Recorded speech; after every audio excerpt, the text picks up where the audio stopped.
নমস্কার, আমি স্বাগতা রান্নাবাটিতে আপনাদের সবাইকে স্বাগত।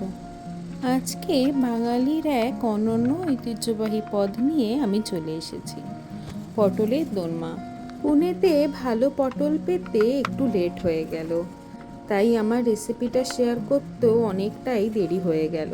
কিন্তু এখনও তো বাজারে বেশ ভালো পটল পাওয়াই যাচ্ছে না, তাই দেরি না করে ঝটপট বানিয়ে ফেলুন পটলের দোরমা।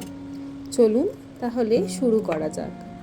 একটু বড় বড় পটলগুলো বেছে নিয়েছি, তারপর খোসাগুলো ছুরি দিয়ে আঁচড়ে নিয়ে খোসা কিছুটা ছাড়িয়ে নেব।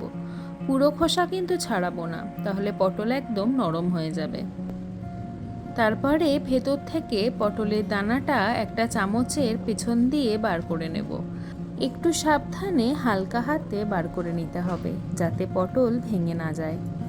বার করা হয়ে গেলে কাঁটা চামচের সাহায্যে কয়েকটা ফুটো করে দেব, যাতে হাওয়া পাস হয়। এইভাবে ফুটো করে নিলে মুখ বন্ধ করার দরকার হয় না। হাওয়া পাসের জন্য ভেতর থেকে পুর বেরিয়ে আসে না। আলু, পেঁয়াজ, আদা, রসুন সব কিছু কেটে নিয়েছি, আর একটুখানি সর্ষেও বেটে নিয়েছি। এবারে একটা মশলার পেস্ট বানাবো। তার জন্য পেঁয়াজ, আদা, রসুন, কাঁচা লঙ্কা, টমেটো বেটে নিয়েছি। মিক্সি ভালো করে ধুয়ে আর একটা পেস্ট বানিয়ে নেব। তার জন্য নারকেল আর পোস্ত কিছুক্ষণ ভিজিয়ে রেখে মিহি একটা পেস্ট বানিয়ে নিয়েছি।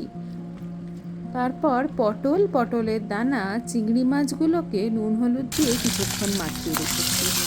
এখানে একদম কুচো চিংড়ি খুব কম পাওয়া যায়, জানেন তো, সেই জন্য বড় চিংড়িগুলোকেই আমি টুকরো টুকরো করে কেটে নিয়েছি।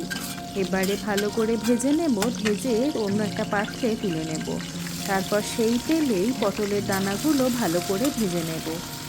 সেদ্ধ হয়ে একটু লাল লাল হয়ে আসলে চিংড়ির সঙ্গেই রেখে দেব। তারপর সেই তেলেই এক একটা করে পটল লাল লাল করে ভেজে তুলে নেব। চাপা দিয়ে দিয়ে ভালো করে সেদ্ধ করে নেব। এই পর্যাতেই যাতে পটল 50% মতো সেদ্ধ হয়ে যায়, বাকি সেদ্ধ তো ঝোলে দিলে হয়েই যাবে। পটল ভাজা হয়ে গেছে, এবারে তুলে রেখে কিছুক্ষণ ঠান্ডা করে নেব। এবারে চলুন পটলের পুরটা বানিয়ে ফেলি। তার জন্য পটলের দানা, চিংড়ি ভাজার সঙ্গে লঙ্কা কুচি, ধনেপাতা কুচি আর সর্ষের পেস্টটা ভালোভাবে মিশিয়ে নেব। আমি কিন্তু স্টাফিংয়ে নুন দিইনি, যেহেতু পটলের দানা, চিংড়ি সবের মধ্যেই নুন আছে, ওই জন্য আমি নুনের ব্যবহার করিনি। আপনারা চেক করে নুন কম বা বেশি ব্যবহার করতে পারেন। এক এক করে আমার সবগুলো পটলের পুর ভরা কমপ্লিট। এবারে গ্রেভির প্রস্তুতি শুরু করি। পটল ভাজা তেলেই জিরে, তেজপাতা, শুকনো লঙ্কা ফোড়ন দিয়ে একটা পেঁয়াজ স্লাইস করে ভেজে নেব। পেঁয়াজ কিন্তু একদম লাল লাল করে ভাজার দরকার নেই। একটু নরম হয়ে আসলে তার মধ্যে একটা আলু টুকরো করে দিয়ে দিয়েছি। আলু আর পেঁয়াজ 2-4 মিনিট ভাজার পরে তার মধ্যে টমেটো, পেঁয়াজ, আদা, রসুন, লঙ্কার পেস্টটা দিয়ে দেব। পর হলুদ, লঙ্কার গুঁড়ো, নুন দিয়ে ভালো করে কষাবো যতক্ষণ অবধি তেল ছাড়ে। তেল ছেড়ে আসলে তার মধ্যে নারকেল আর পোস্তর পেস্টটা দিয়ে আরও ভালোভাবে কিছুক্ষণ কষাবো। অল্প অল্প করে জল দিয়ে চাপা দিয়ে দিয়ে আমি কিন্তু বেশ কয়েকবার কষিয়ে নিয়েছি। যত কষানো হবে আমাদের রান্নার স্বাদ কিন্তু ততই বাড়বে।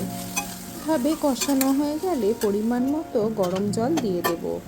আপনারা আপনাদের কনসিস্টেন্সি অনুযায়ী জল কম বা বেশি দিতে পারেন। আসলে পরিমাণ মতো চিনি দিয়ে এক এক করে পটলগুলো দিয়ে দেব।